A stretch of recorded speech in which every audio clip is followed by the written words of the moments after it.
दोस्तों, क्या आपने कभी ये सोचा है कि जब आप किसी ऑटो में बैठते हैं, बस में सफ़र करते हैं या अपनी सीएनजी कार का इंजन स्टार्ट करते हैं, तो जो ईंधन उसे दौड़ाता है वो आखिर आता कहाँ से है? आज के वक्त में जब पेट्रोल और डीजल की कीमतें हर कुछ महीनों में नई ऊंचाई छू लेती हैं, तब सीएनजी यानी कंप्रेस्ड नेचुरल गैस एक ऐसे विकल्प के रूप में सामने आई है जो न सिर्फ जेब पर हल्की पड़ती है बल्कि पर्यावरण के लिए भी कम नुकसानदेह है। लेकिन असली सवाल ये है कि ये सीएनजी आती कहाँ से है? क्या ये भी पेट्रोल की तरह धरती के गर्भ से निकाली जाती है या किसी कारखाने में तैयार होती है?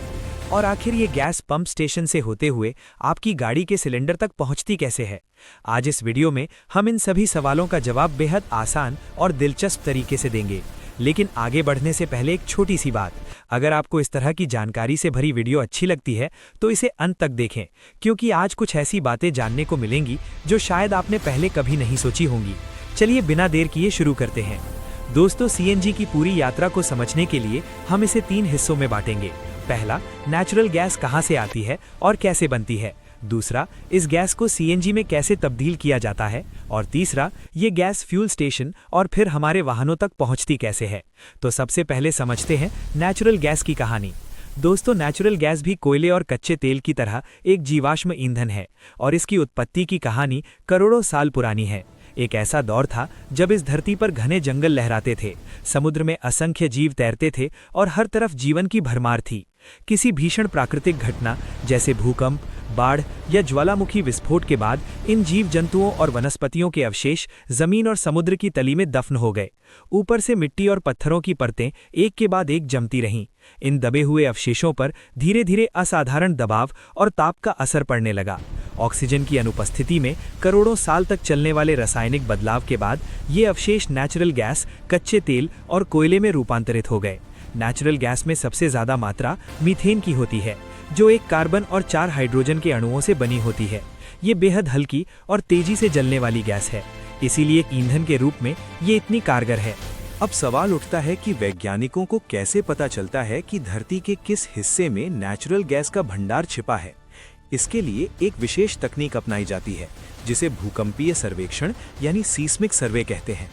इसमें जमीन के भीतर कंपन तरंगें भेजी जाती हैं और जब ये तरंगें अंदर की अलग अलग परतों से टकराकर वापस लौटती हैं तो उनके वापसी के तरीके और समय से विशेषज्ञ ये अनुमान लगा लेते हैं कि नीचे गैस या तेल का भंडार है या नहीं। जब संकेत अनुकूल मिलते हैं तो शुरू होता है ड्रिलिंग का काम। भारी भरकम मशीनें जमीन में हजारों मीटर की गहराई तक छेद करती हैं।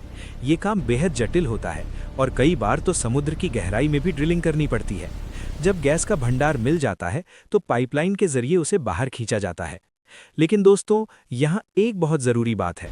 जो गैस ज़मीन से बाहर निकलती है वो सीधे इस्तेमाल के काबिल नहीं होती।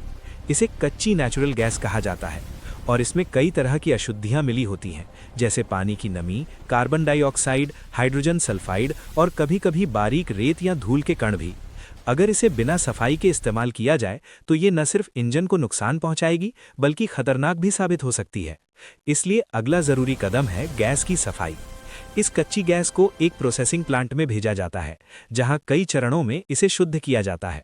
सबसे पहले गैस में मौजूद नमी को हटाया जाता है, क्योंकि पानी पाइपलाइन में जंग पैदा कर सकता है। इसके बाद कार्बन डाइऑक्साइड और हाइड्रोजन सल्फाइड जैसे हानिकारक तत्वों को अलग किया जाता है। हाइड्रोजन सल्फाइड खास तौर पर एक अत्यंत जहरीली गैस है, जिसकी गंध सड़े हुए अंडे जैसी होती है, इसलिए इसे हटाना अनिवार्य है। इसके बाद गैस को और परिष्कृत किया जाता है ताकि उसमें मुख्य रूप से केवल मीथेन बचे। अब ये गैस काफ़ी हद तक शुद्ध हो चुकी होती है और आगे की प्रक्रिया के लिए तैयार होती है। अब आता है दूसरा और सबसे अहम चरण, यानी कंप्रेशन। दोस्तों, नेचुरल गैस अपनी सामान्य अवस्था में बहुत अधिक जगह घेरती है। इसे इस रूप में स्टोर करना या एक जगह से दूसरी जगह ले जाना बेहद मुश्किल और महंगा होगा, इसलिए इसे बहुत अधिक दबाव में संकुचित किया जाता है। यही प्रक्रिया कंप्रेशन कहलाती है। इसमें गैस को लगभग 200 से 250 गुना वायुमंडलीय दबाव पर दबाया जाता है। इतने अधिक दबाव में गैस का आयतन लगभग 200 गुना तक कम हो जाता है, यानी जो गैस पहले विशाल स्थान घेर रही थी वो अब एक छोटे सिलेंडर में समा जाती है और इसी संकुचित गैस को हम सीएनजी कहते हैं। लेकिन अभी भी ये गैस आपकी गाड़ी तक नहीं पहुंची है। अब शुरू होता है तीसरा चरण, यानी वितरण। सीएनजी को लोगों तक पहुंचाने के 2 प्रमुख तरीके हैं। पहला तरीका है पाइपलाइन नेटवर्क। बड़े शहरों में नेचुरल गैस को जमीन के नीचे बिछी लंबी पाइपलाइनों के जरिए अलग अलग इलाकों तक पहुंचाया जाता है। ये गैस पहले सिटी गैस डिस्ट्रीब्यूशन नेटवर्क में आती है और वहां से सीएनजी स्टेशनों तक जाती है। स्टेशन पर लगे बड़े बड़े कंप्रेसर इस गैस को हाई प्रेशर पर स्टोर करते हैं। जब आप अपना वाहन लेकर वहां पहुंचते हैं तो वही गैस आपके सिलेंडर में भर दी जाती है। दूसरा तरीका है सिलेंडर परिवहन। जहां पाइपलाइन की सुविधा नहीं है वहां सीएनजी को बड़े स्टील के सिलेंडरों के गुच्छे में भरकर ट्रकों के जरिए पहुंचाया जाता है। इन सिलेंडर समूहों को कैस्केड कहा जाता है। ये ट्रक दूर दराज के सीएनजी स्टेशनों तक गैस की आपूर्ति सुनिश्चित करते हैं। दोस्तों, अब तक आप समझ गए होंगे कि सीएनजी बनने की यात्रा कितनी लंबी और तकनीकी रूप से जटिल है। लेकिन ये सब जानने के बाद एक सवाल तो उठता ही है कि आखिर सीएनजी को इतना बेहतर विकल्प क्यों माना जाता है। पहली वजह है प्रदूषण में कमी। सीएनजी जलने पर पेट्रोल और डीजल की तुलना में बहुत कम धुआं और हानिकारक गैसें निकलती हैं। इसमें सल्फर की मात्रा नगण्य होती है, जिससे ये वायु प्रदूषण को काफी कम करती है। दूसरी वजह है इंजन की देखभाल। चूंकि ये एक साफ ईंधन है, इसलिए इंजन में कम कार्बन जमता है और इंजन की उम्र बढ़ती है। तीसरी वजह है किफायती होना। नेचुरल गैस की कीमत अक्सर पेट्रोल और डीजल से कम रहती है, जिससे रोजाना का ईंधन खर्च घट जाता है। हालांकि हर चीज की तरह इसके भी कुछ पहलू हैं जो ध्यान देने वाले हैं। हर शहर में सीएनजी स्टेशन उपलब्ध नहीं है, गाड़ी की डिक्की में सिलेंडर लगने से जगह कम हो जाती है और लंबी यात्राओं में कई बार असुविधा हो सकती है। अब एक रोचक तथ्य, क्या आप जानते हैं कि दुनिया में सबसे बड़े नेचुरल गैस भंडार किन देशों के पास है? रूस, ईरान और कतर इस मामले में सबसे आगे हैं और यही देश दुनिया के बड़े गैस निर्यातक भी हैं। भारत में भी घरेलू उत्पादन होता है, लेकिन हमारी मांग पूरी करने के लिए काफी मात्रा में गैस आयात भी करनी पड़ती है। यही वजह है कि अंतर्राष्ट्रीय बाजार में उतार चढ़ाव का असर सीएनजी की कीमतों पर भी पड़ता है। अगर पूरी कहानी को एक सांस में कहें तो करोड़ों साल पुराने जीवाश्म, धरती के गर्भ में बनी नेचुरल गैस, ड्रिलिंग, सफाई, कंप्रेशन, वितरण और आखिर में आपकी गाड़ी का सिलेंडर। लेकिन इस पूरी कहानी में सबसे गहरी बात यह है कि नेचुरल गैस एक अनवीकरणीय संसाधन है, यानी ये एक दिन खत्म हो सकती है। इसीलिए आज दुनिया इलेक्ट्रिक वाहनों, हाइड्रोजन ईंधन और नवीकरणीय ऊर्जा की तरफ कदम बढ़ा रही है।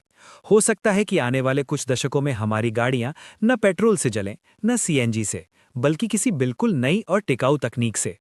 तो दोस्तों, अगली बार जब आप सीएनजी स्टेशन पर अपनी गाड़ी भरवाएं तो एक पल रुक कर सोचिएगा कि ये सिर्फ एक गैस नहीं है, इसके पीछे करोड़ों साल की प्राकृतिक प्रक्रिया है, जटिल इंजीनियरिंग है, भारी मशीनें हैं और एक पूरी वैश्विक ऊर्जा व्यवस्था है जो इसे आप तक पहुंचाती है। दोस्तों, यही थी आज की वीडियो जिसमें हमने जाना कि सीएनजी आखिर बनती कैसे है और हमारे वाहनों तक पहुंचती कैसे है। कमेंट में ज़रूर बताइए कि आप ये वीडियो किस शहर से देख रहे हैं और क्या आपकी गाड़ी सीएनजी पर चलती है। वीडियो पसंद आई हो तो लाइक ज़रूर करें और ऐसी ही जानकारी भरी वीडियो के लिए चैनल को सब्सक्राइब करें।